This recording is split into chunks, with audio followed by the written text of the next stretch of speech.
pop it. Let's see what happens. Ready? 1, 2, 3, go.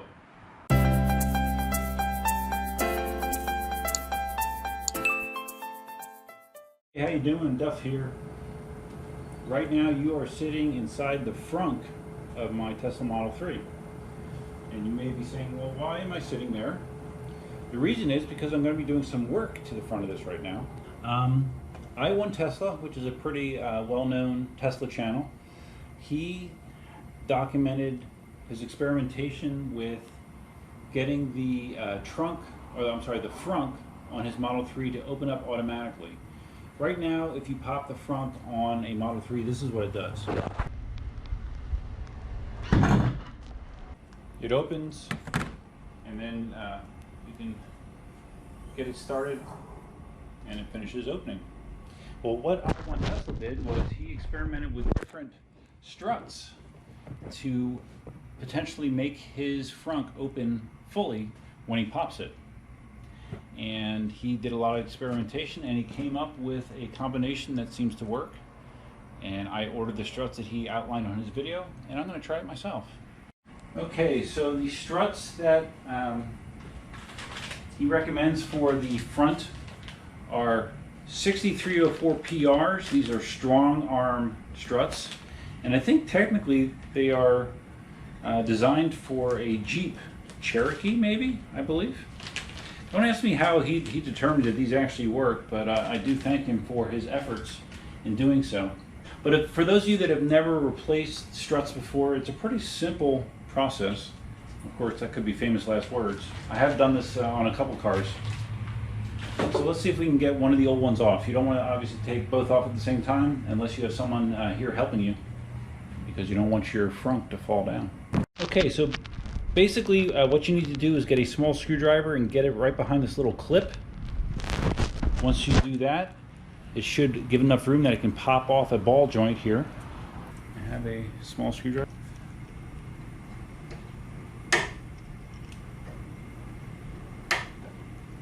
Okay, I just got that out there to give me some, or got this behind the clip to give me some space. Came right off. Now this bottom one is the same thing. It's a little tougher to see, but there we go. It's off.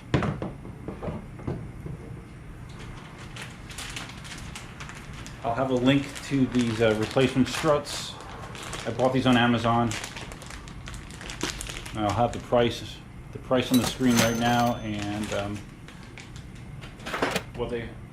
the link in the description below.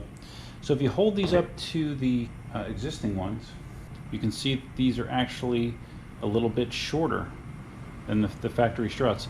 And if for some reason you don't like this, obviously you can reverse it very easily. But yeah, the replacement ones are, I don't know, half an inch shorter, 3/4, something like that.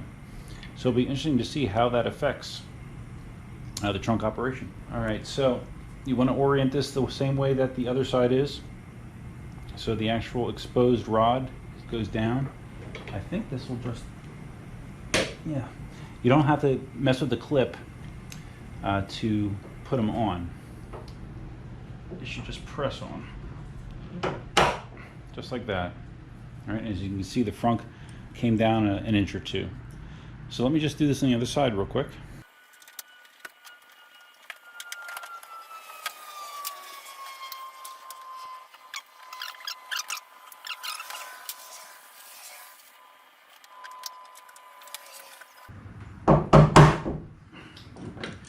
All right, it's on. Okay.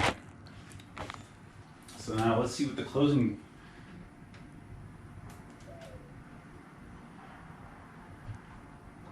Okay, it felt like at the very top, it felt like I had to apply more pressure to get it started. Once it started moving, it was fine, but I guess that's to be expected.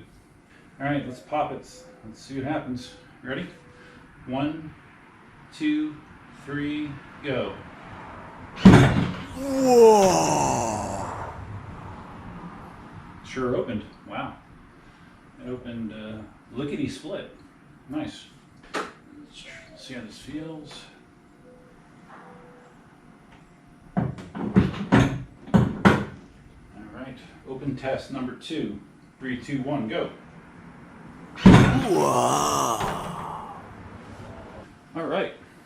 It works. That's awesome. You may ask, Duff, why are you doing that? Why are you taking that off? I'll tell you in a second.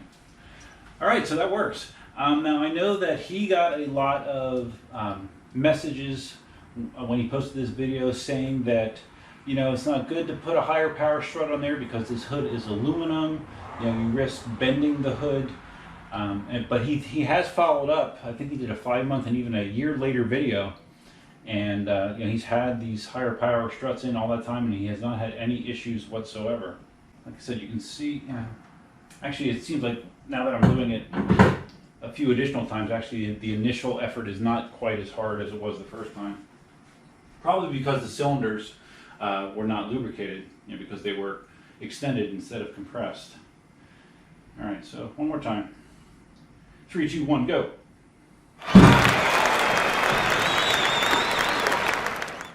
Nice. Thank you, I1 Tesla. Okay, so the other thing that I'm going to try to do, and again, discovered myself, but again, the I1 Tesla channel did a video on this. One of the things that is annoying with a Model 3 is you got to push really hard to get this to engage the lock. It takes a lot of course, when you're closing the frunk, you need to put your hands here and here. Don't put them in the middle, because it actually says in the manual that you risk damaging or bending the hood if you don't close it properly. But anyways, it's hard. It's the latch down there requires more force than seems normal to close it. So he came up with another fix for this. So let's just open this one more time. Kind of like that, man. I like it. It's changing this spring right here. This spring is putting the tension on the latch, and that's why it's requiring so much pressure to engage it. What he did is he removed this spring, and he found a spring of lesser tension that works just fine. He actually did some tests where he verified that it didn't allow the frunk to open inadvertently, that it's nice and secure. So let me get that spring. This is a very easy mod. First thing obviously is you need to get this spring off. I guess that's okay. I'll move that out of the way. And this, I didn't really show this. This is just held on by clips. You just pull it out and it releases very easily. All right, so let's take a needle nose pliers and let's see how tough this is to move.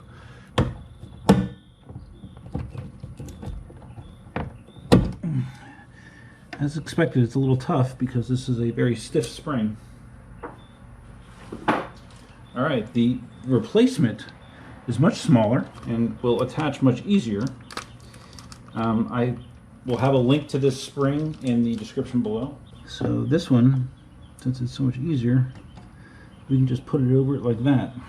All right, so the spring is on. But now we need to do, yeah, how long did that take? 10 seconds? All right, so let's see what it feels like to close this thing now.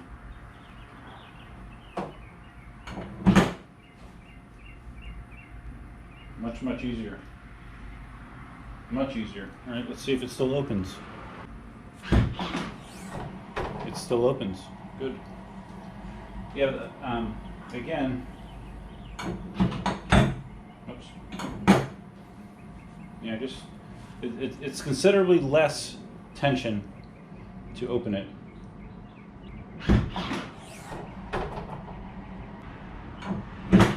I don't know that there's a, you know, if I had a some sort of meter, I guess I could measure the amount of force that you have to apply to get the latch to engage. I would estimate it's 50% or less than what I had to do before to engage it. Much easier. Usually someone that has never done this before, that they'll think that it's closed and they don't realize that they have to close it so hard. But here, it's what you would expect. The resistance is what you would expect now. The factory resistance is more than you would suspect. And again, this is another mod that I1 Tesla has had in place for a while. He's had no issues with it. he did a creative test where he had a rig inside the frunk. He backed up, it had like ping pong balls on it or something, and he backed up so the balls would hit the release for the frunk inside, and the frunk did not fly open. You know, the latch still, the safety latch still did engage. It only will open fully when you use the button. You know, because some people, again, skeptical of the safety of using a lesser tension spring. Showing Cindy and baby Daniel the new frunk operation. All right, you ready? This is really exciting. 1, 2, 3. Very cool.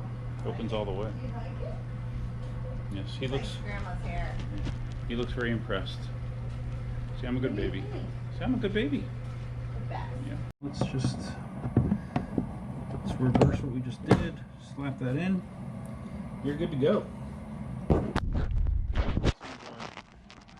New easy close option.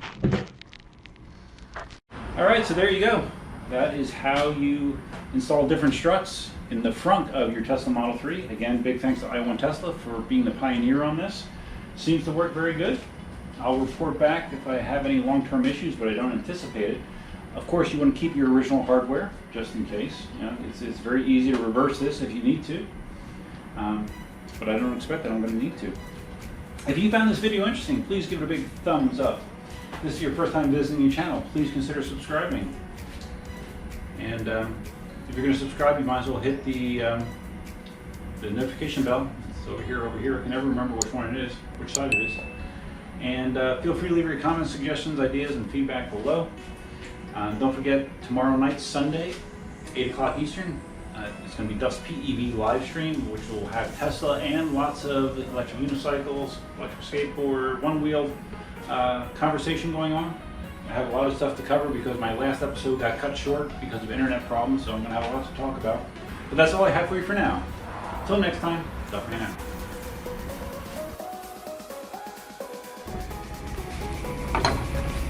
Keep your old ones. Sure, keep your old ones. And we're gonna even write on here.